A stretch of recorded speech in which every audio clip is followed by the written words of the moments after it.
Hi, hope you're having a great day. You're watching JG Entertainment, and for this video, I'm going over some news regarding Obi-Wan Kenobi and a character that was originally supposed to appear in this, that being Cody, a fan favorite, Cody the Clone Trooper, the one that was like really close to Obi-Wan Kenobi. So yeah, it's going to be a really interesting kind of concept that was always supposed to play in the show. So yeah, let's start going over this news. So originally, the original writer for the Obi-Wan Kenobi movie, because it was supposed to be a movie, was Stuart Betty, I think that's how you pronounce it. That's how it's spelled. So I don't know how you pronounce it, to be honest. Sorry if I messed it up. But he was the one who was writing the Obi-Wan Kenobi movie before it was transformed to a show due to Solo's disappointing box office.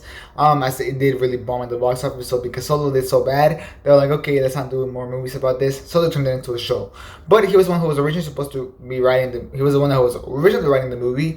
He did not write the show, but because since they did take those scripts from the movies and kind of put them to the shows, he has a lot of ideas that were eliminated from them. So yeah, and also he was supposed to make a trilogy of Obi-Wan Kenobi, which I think is an interesting point. And this was only the script that was used for the first season was only the one for the first movie. So yeah, that's kind of interesting. I do wonder how this would have played in the movie. I wonder if it would have been better or worse. But yeah, let's start going over this original idea that he had over Cody being Obi-Wan Kenobi, which sounds awesome. So I quote what he says.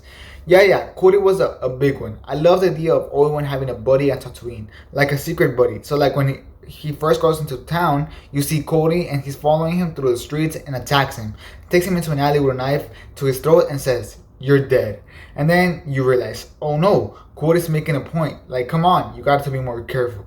So as you can see, it was supposed to be like a psych type of thing. First of all, he was supposed to like follow him. Well, whenever Obi-Wan Kenobi first goes to Tatooine after he goes to work at the very start of the first episode, whenever he's working and then he goes to Tatooine. Well, originally Cody was supposed to be following him, and then he pulls him to like a side or something and with a knife on his neck, and then that's when you find out, oh, Cody's like, you see that it's Cody and he's like, "You're dead," and you're like, oh my god, Cody's gonna kill him, and it's gonna be like this really cool moment. And then he's like, oh nah, he's actually warning him, like he's trying to help him, you know what I mean? Which is pretty cool.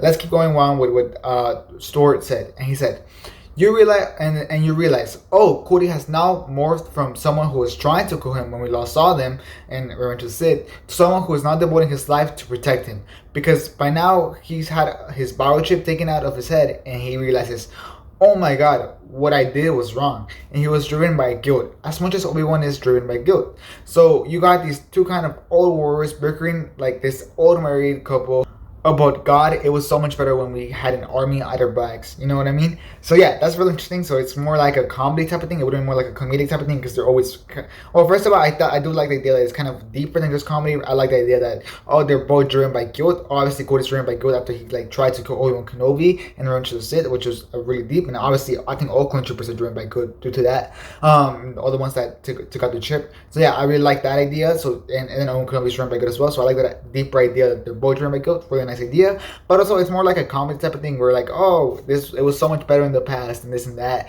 And he literally describes him as like an old married couple bickering. So yeah, it was like a comedy thing there. And I really like that. An example of this comedy that I'm talking about comes from this one scene where he said that he had planned that they kill a stormtrooper, right, in Tatooine. And they're like, oh my god, where do we take this body in Tatooine? So they discover that we just killed a stormtrooper. Well, we take it into the Sarlacc pit, you know what I mean? So they start throwing the bodies. It was bodies, not just a body, but they start throwing the bodies. And then they see somebody else come up over there. And everybody's like, oh my god, I think we're about to fight, and then it turns out to be somebody that also had a stormtrooper body, and then there's also an old drunk Jawa apparently, and they had like this whole interesting kind of really interesting scene comedy. So yeah, I really think that scene would have also been pretty cool, and I think it's really funny because he said that they were like that Cody and Obi-Wan were bickering around, oh, where do we take the body? Why did you have to kill them? Why this? Why that? And it was really funny, and then they were bickering whenever they were carrying the body on why they're so heavy and everything, and all that I think is really funny. So yeah, I think that this would have been like a really nice comedic thing. At least if for the show, I'm pretty sure he would have been there for like the first episode with Obi-Wan Kenobi. I'll get into why later,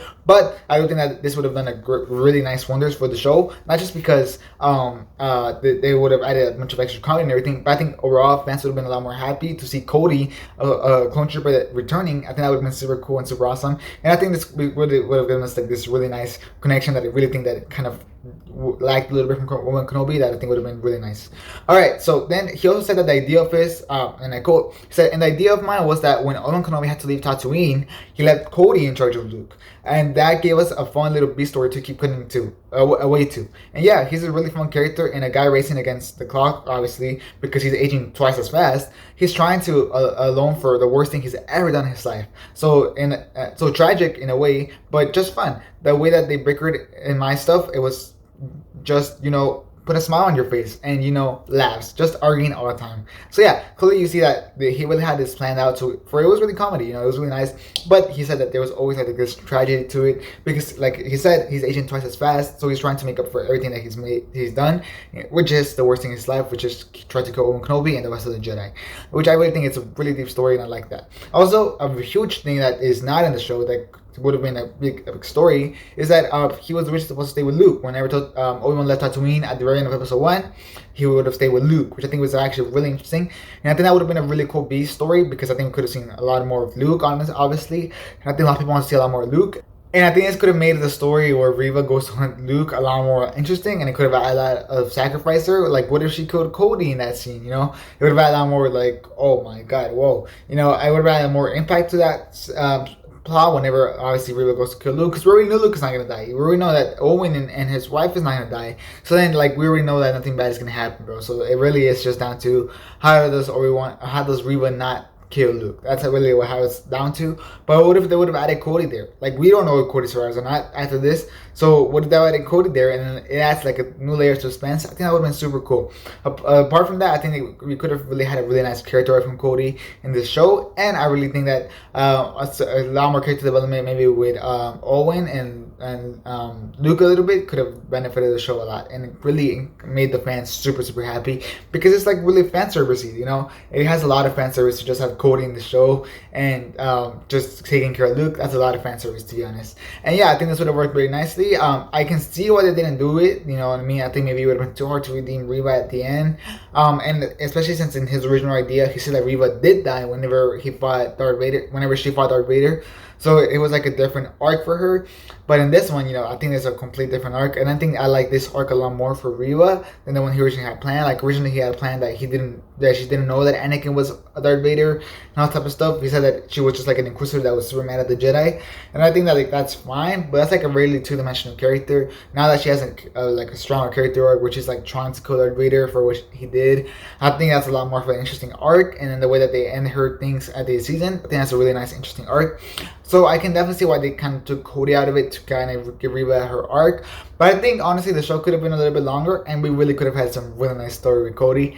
That would have been super awesome. Come on, that would have been super awesome. So yeah, that's really sad that they cut him out. But maybe if there's Obi-Wan Season 2, which I do think that there will be, I do think that Cody might likely appear there. I don't know, but in the Bad Batch, he's going to appear, so we're going to find out what happened to Cody after what we saw in Revenge of the Sith. So yeah, it's going to be really interesting to see just what happened to Cody after that, the events of that. So stay tuned for the Bad Batch, because he will be there. And who knows, maybe they set him up to be in Obi-Wan Season 2 or a different show. Hopefully, cross my fingers that that's not the last thing we see with Cody. Who knows, but I think if he does appear in Obi-Wan Season 2, that would be awesome. So yeah, make sure to leave a like if you enjoyed this video. It would be very helpful, so please leave a like, especially if you found it informative and enjoyable. Leave a like and subscribe for a lot more content like this. I already made an Obi-Wan video on top 10 scenes and all that type of stuff, so subscribe for all that content and go ahead and check out that video that I'm sure you're going to enjoy.